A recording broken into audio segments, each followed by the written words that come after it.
係相當大。有人就話啦，今次嘅政改唔通過，究竟對嚟緊嘅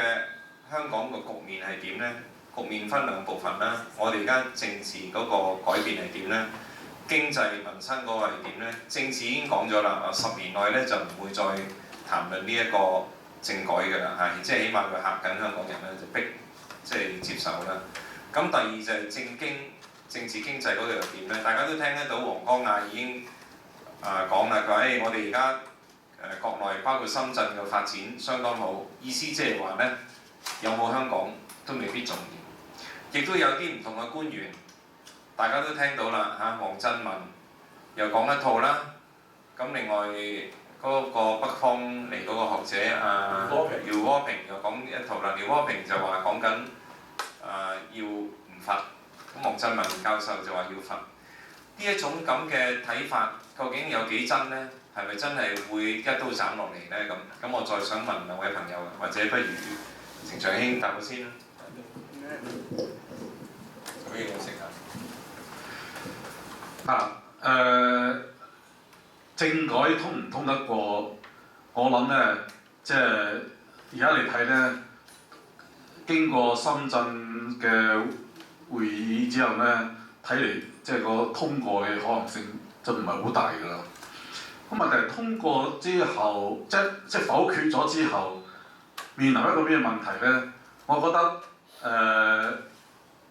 比較見真章嘅就係出年嘅立法會嘅選舉。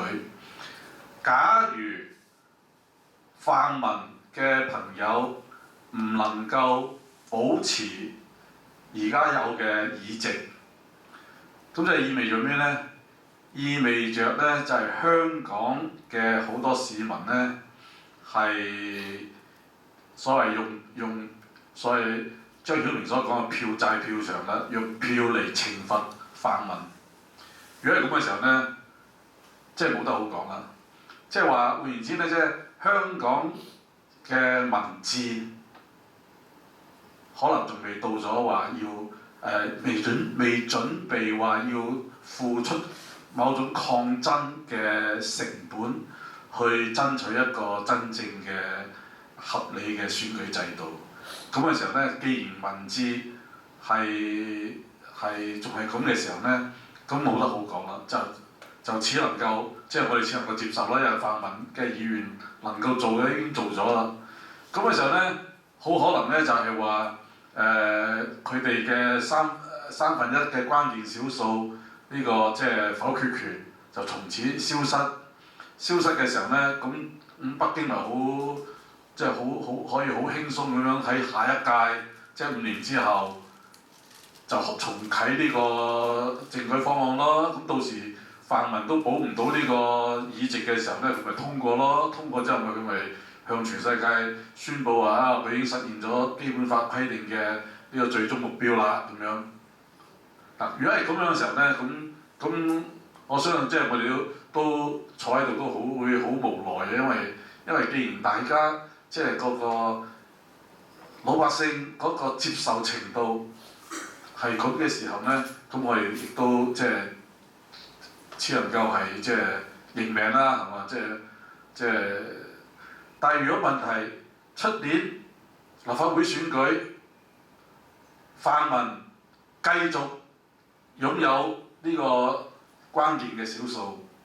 繼續保持現有嘅議席，咁嘅時候呢，我覺得對北京嚟講呢，就係時候北京要好好去考慮佢係咪仲係用一種咁敵視泛民嘅一種態度嚟處理香港問題。其實呢種敵視泛民呢樣嘢呢，唔係由而家開始啦。喺草擬基本法嘅時候呢，呢種意識已經出咗嚟㗎啦。呢個我曾經同呢個魯平主任呢係有過一啲好即係比較係即係私底下啲嘅交談，我已經係充分了解到即係佢哋嗰種即係敵視泛民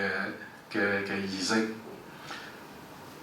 咁到咗呢個張曉明做呢個港澳辦副主任嘅時候，佢曾經對呢個周浩成上去準備即係本來係想游說北京呢，係同泛民呢嚟有個大和解。張曉明當時就係好輕率、好輕佻咁話：你唔使講啦，你講乜嘢我哋知㗎啦。我哋對泛民就係要往死裏整，往死裏整。呢個就係北京即係港澳辦，當時佢係港澳辦副主任，佢係代表港澳辦呢表達出嚟嘅態度。咁好啦，咁到咗呢個831通過之後，李飛第日落嚟香港，9月1號、9月2號嘅見呢個政府內部喺一個內部會議上，亦都講得好清楚，831嘅設計就係要排除泛民參選。好啦，咁當時嚟講，我喺朋友口中聽到呢個佢內部嘅講話，好難去引述，係嘛？但係而家唔需要去引述啦，而家即係張榮順喺深圳已經講到話，即係排除泛民參選係歷史嘅正義、現實嘅公道，係嘛？已經講到好清楚啦。我更清楚嘅就係上兩個禮拜喺深圳講，係嘛？就係話對泛民就係要阻佢入閘，防佢出閘，即使僥倖當選都唔任命佢。咁即係你我講咁多嘢呢，就係想指出一樣嘢呢，即係對泛民採取打擊嘅態度呢，係一以貫之。由魯平時代、魯平草擬基本法時代就已經係有呢種嘅諗法，一直到而家要埋牙搞普選嘅時候呢，就講到坦坦白白啦，即係毫不含糊。咁嘅時候呢，呢種政策假如出年立法會選舉，泛民好爭氣，仍然能夠即係攞到大多數市民嘅支持，保留佢哋嘅呢個關鍵嘅少數派。咁嘅時候呢，我覺得希望北京到時能夠理性啲嚟睇呢個問題，因為泛民呢，議席雖然少，但係都係一個設計立法會個選舉設計到佢哋議席係少，但係佢哋擁有嘅票數呢，係長時間係佔香港社會呢55%到60%度嘅選票，你係明顯地要同佔大多數市民支持嘅政治力量係排拒於外嘅時候呢，咁你呢個管治你就唔使旨意會好啦。所以我希望呢，就係泛民爭氣啲，能夠喺出年呢呢個立法會選舉入邊呢，係攞到保留翻足夠嘅議席。如果攞更多，當然更好啦，係嘛？咁第二個問題。第二個就係佢會唔會即係懲罰香港喺呢件事之後，姚戈平啱啊，因為黃振民啦。嗱，呢啲姚戈平也好，黃振民也好，佢哋都係呢個秉承上邊嘅一啲旨意，佢哋冇自己嘅觀點。而上邊嘅旨意係乜嘢呢？我哋都睇到呢，就係從04年開始，中共就不斷對原有嘅基本法進行種種嘅解釋啊、修訂啊。佢又唔係正式去修訂喎，但係佢用一啲另類嘅解釋到呢，同基本法嘅原意係唔同喎。但係最明顯嘅就係04年嗰次嘅呢個修訂啦，3部曲變5部曲啦。最明顯嘅就係2007年提出一個叫做建立第二支管治隊伍啦，呢明顯地即係違反基本法嘅嘢啦，佢又提出嚟啦。咁提出嚟咗之後呢，佢亦都你睇到2007年呢個曹二寶提出咗呢個觀念之後呢，香港嘅中聯辦已經係全面地按住呢個第二支管治隊伍嘅方式呢嚟配備佢嘅人手啦。咁你哋再睇下睇到就係話白皮書呢就明目張膽地呢，就將呢個聯合聲明同埋基本法賦予我哋香港人有嘅呢個行政管理權呢，就取消咗，冇不聲不響地取消咗。咁呢個又已經係更改緊我哋嘅基本法啦。好啦，到最近國安法提出香港人有呢個